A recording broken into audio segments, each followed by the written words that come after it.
राधा वल्लभ श्री हरिवंश गुरुदेव।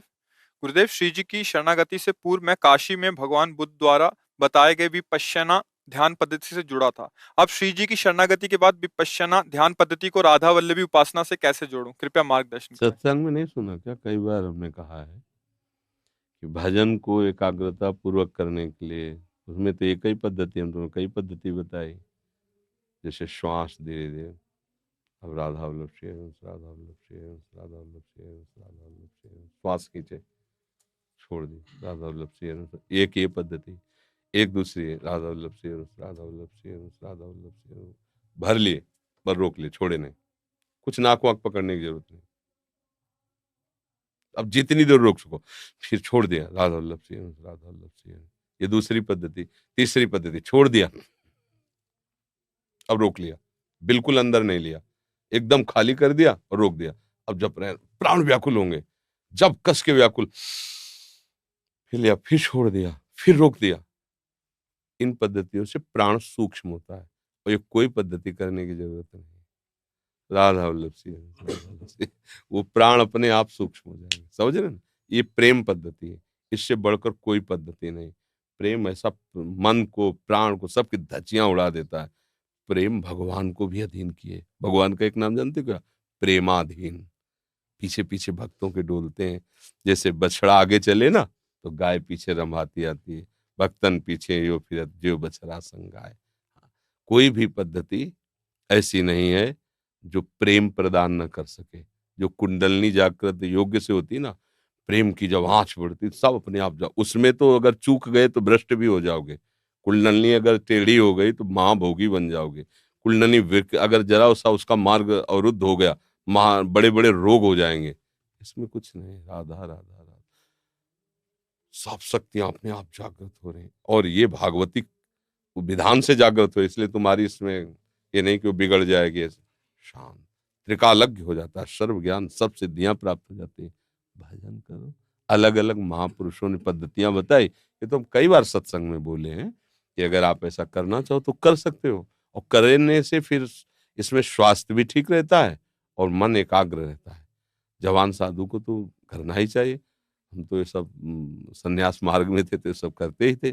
पर इसका अगर ना भी करे ना, तो नाम अधिक से अधिक लेने के लिए जब हम लोभी बनेंगे ना, तो एक श्वास में हम अधिक से अधिक नाम जप शुरू किया, तो हम नाम लेते चले जा रहे हैं, फिर नाम छोड़ते चले जा रहे हैं। तो अपने आप वही क्रियाएं सब हो रही। हमारा लक्ष्य वो क्रिया नहीं, अधिक नाम जप करना है, इसलिए हमारी भक्ति बढ़ रही और वो सब अपने आप हो। और जहां प्रेम का आवेश होता है, तो जो एक समाधिस्थ महापुरुष के लक्षण होते हैं सारे उसके प्राप्त हो जाते हैं। शरीर शिथिल, एकदम शांत, हिलन डुलन खत्म, मन एकदम डूब रहा, आंख खुली है या बंद है, मन तदाकार रूप है। प्राण स्पंदन अपने आप धीमा हो गया, अपने आप सारी की सारी चेष्टाएं ठप होती चली जा रही।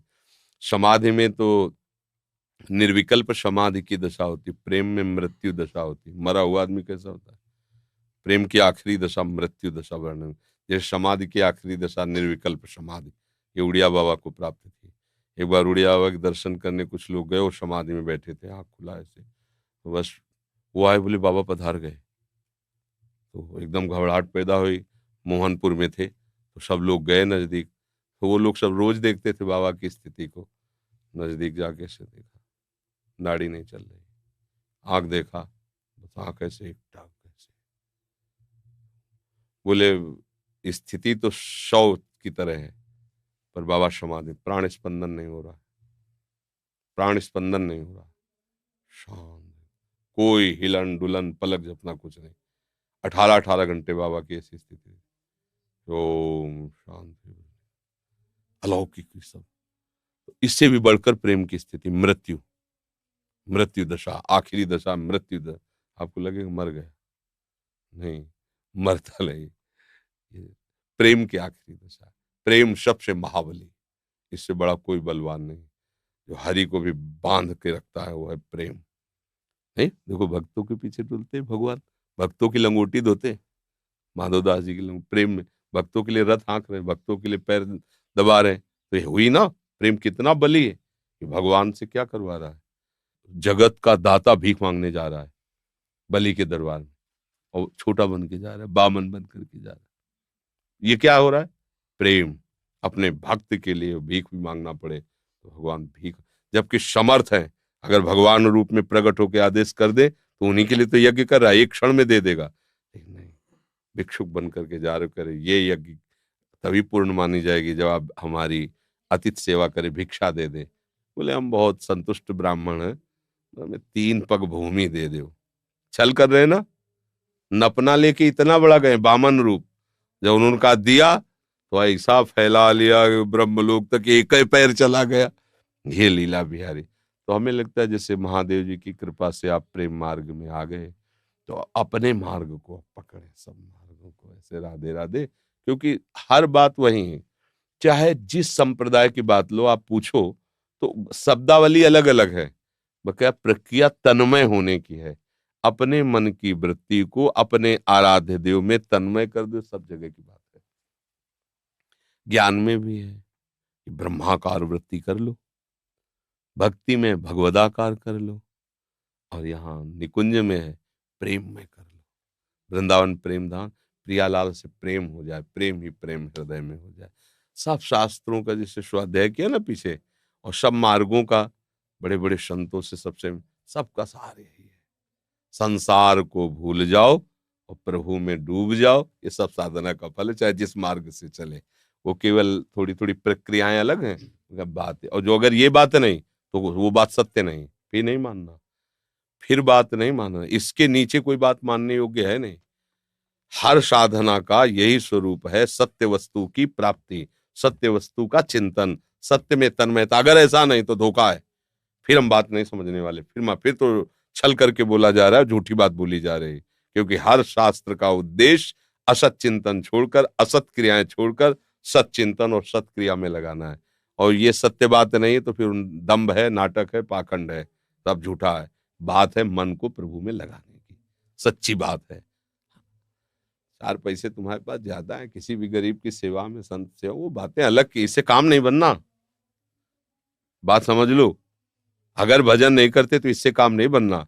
हाँ, आपने उनके दान पुण्य में दिया है तो 1000 के तुम्हें 1 लाख मिल जाएंगे। भगवान बड़े दाता है, देखा कि हमारे भक्तों के ले काम नहीं बनना इनसे, प्रकृति की वस्तुओं से काम नहीं बनना। काम बनता है प्रकृति के चिंतन के त्याग से, परमात्मा असलियत बात जो है वो परमात्मा चिंतन। वो सब कोई कर सकता है, इसमें किसी पैसे की जरूरत नहीं। इसमें जिनको लगता है ना कि पैसा वाले को धर्म कर लेता है, मंदिर बनवा लेता है, भगवान उससे मिलते हैं। किसी भी सहयोग की जरूरत नहीं हुई, भगवान को सब रच दिया है अकेले। तुम्हारे मंदिर बना खुश हो जाएंगे, 10-20 करोड़ का भी मंदिर बना भगवान खुश हो जाएंगे। अनंत ब्रह्मांडों का सृजन सेकंड में किया है, वो खुश होते तुम्हारे प्रयास से। तुम भगवान को खुशी करना चाहते हो, ये बात देख के वो खुश होते हैं। तुम भगवान का चिंतन करते हो, इस बात तुम भगवान के हो, इस बात से वो भगवान खुश।